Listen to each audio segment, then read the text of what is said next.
Hello everybody, welcome to the Endicott Police Department. My name is Brandon Leonard. I'm a police officer with the Village of Endicott. I've been employed here since 2005. I've been a police officer here for 15 years. My uniform, I don't know if you could tell, but I'm just a regular police officer. I work the road patrol. I also work in the schools as the resource officer. I do mountain bike patrol of the Village of Endicott, and I'm also on our SWAT team, which I could talk about later on. But before we get a tour of the police department, let me just explain a little bit of a police officer's gear. This is my uniform, and everything I have on this, all police officers carry. You guys might see that I have a vest on outside my uniform, and a lot of police officers are wearing this now because it's comfortable. It takes a lot of weight off our belt and puts it on our chest. It is bulletproof. If you were here now and you touch this, it's really hard. So it says it's going to stop a bullet. But on top of my vest, I have all the essentials that a police officer needs. I have my body camera. This records everything I do every day. So when I go on a call, I turn it on, and then that way my supervisors or the general public can see what I do on patrol. I also have a flashlight. Every good police officer needs a flashlight because a lot of times we go in places that are dark and we need to see.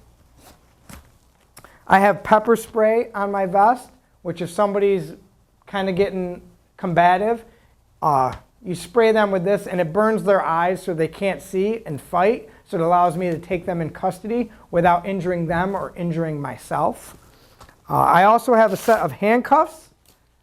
Everybody knows handcuffs are to put on the bad guys when they get arrested. I have a pair on my vest, and I also have a pair behind my belt. So I have two pairs.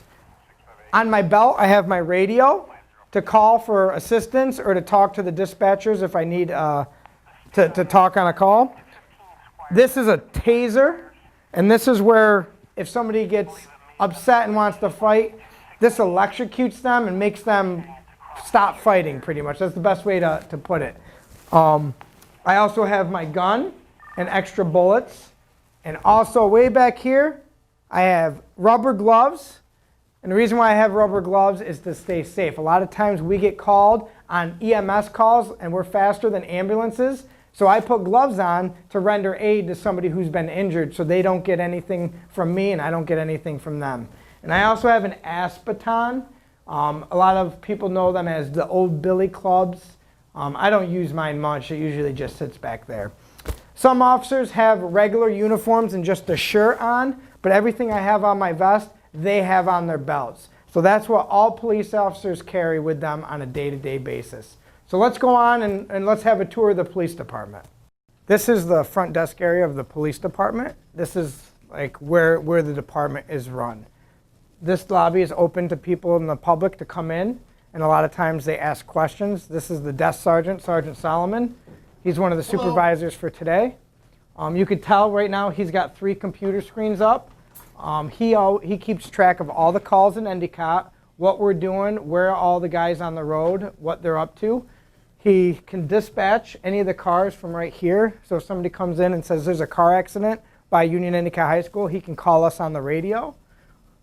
Up here, you can see these are a bunch of surveillance cameras around the police station, in the lobby, in the courtroom. That way he can keep track of what's going on around the building in regards to the general public or other police officers and what they're doing. There's a lot of paperwork up here. A lot of people call the front desk and ask questions. I have a question about village codes, parking, and all the reference material is all right up here so that the officer can get it whenever he needs. On the back of the wall back here, this is a map of the Village of Endicott. This is where the police department patrols all the way from Round Top Park. This is the airport and the river. It's an old map, but the police department always has a map of where they patrol for the general public. This is called our briefing room.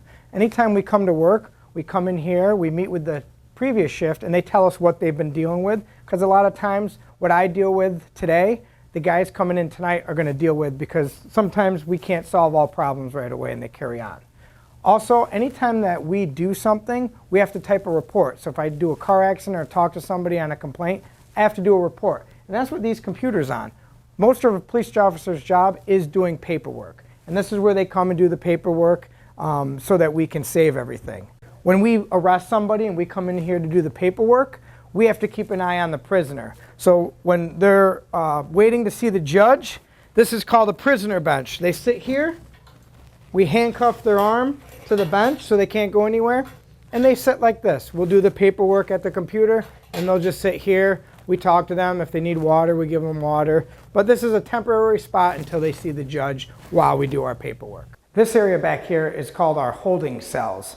When we arrest somebody and they're really bad and they're not behaving, we can't handcuff them to the bench because they can still reach out and give us a problem. They come here and hold into the holding cell. These cells have a bench, a toilet, and a sink. And the bad guy would come in and sit. And they can't get out. And then when the judge comes, we'll open it, and we'll escort them into the courtroom so they can see the judge. But this is a way we can keep them safe and officers safe until they see the judge. Another big role that police officers do in this community is traffic enforcement. And one of the big problems in this world is drinking alcohol and driving. Impaired driving is a big problem. And when we pull over somebody who we suspect to be drinking and driving, we do field tests on the side of the road. And if we determine that they're impaired by drinking and driving, we bring them back to this room. This is called the DWI room. It's a controlled room where we have a computer for the officer to do the report. The person who's been arrested sits here, and this is the data master where they give a breath sample, and it will tell us how much alcohol is in their breath. We also run the tests that we do on the side of the road in here again, and those tests are called standard field sobriety tests. One of them is the walk and turn, where you have to walk on this line and touch heel to toe and come all the way back. Another test would be right here, where you stand on it and you put your foot up and you stand there and count and balance for about 30 seconds. And the last test, which I really can't demonstrate, is an eye test, where we stand in front of them and we have them follow a pen, and their eyes will jump if they're intoxicated. But if you become a police officer, you'll be trained on how to see that. So now we're in the back of our police department. We call this the detective division. Our detectives investigate major crimes. This is one of our many interview rooms. In this room, the detective would be sitting where I am sitting now, and the suspect would be sitting here. The detective would be asking him questions about the crime, specifically, what did he do, to try to get a confession. This room is soundproof. The door's usually closed, and it's also recorded by video and audio. So then afterwards, if he confessed to the crime, we have evidence that he did confess, and then that goes on to court. So we're still in the detective part of the police department, and this is one of our officers for our RIP team. What they do is they focus on drugs and crimes in specific neighborhoods. They don't handle calls for service like car accidents. They go out on their own, investigate problems that the community calls in about, suspicious vehicles in neighborhoods, problem houses, and they have their own office and they work together with the detectives. They also have cameras set up in the neighborhood, and they use these computers to watch the videos. And they are mainly for drug interdiction in the village of Endicott. So this is the basement of our police department. We store a lot of records in the basement. We have a gym down here to stay physically fit, because police officers need to stay in shape. This is another part of our basement. This is our shooting range. This is where we go. Sometimes when the weather's not so good outside, we come down here and we shoot. Police officers have to train on their handguns and rifles several times a year to stay certified and qualified.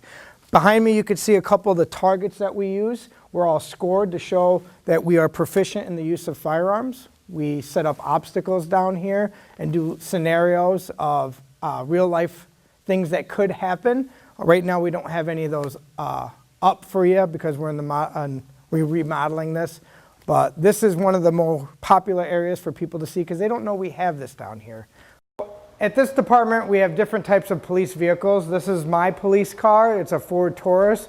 We also had the Chevy Tahoes, the SUVs, which we're changing over to because they are bigger. And the two benefits to the bigger vehicles are they're safer for police officers to be in, since this is our office and we're in here all day long.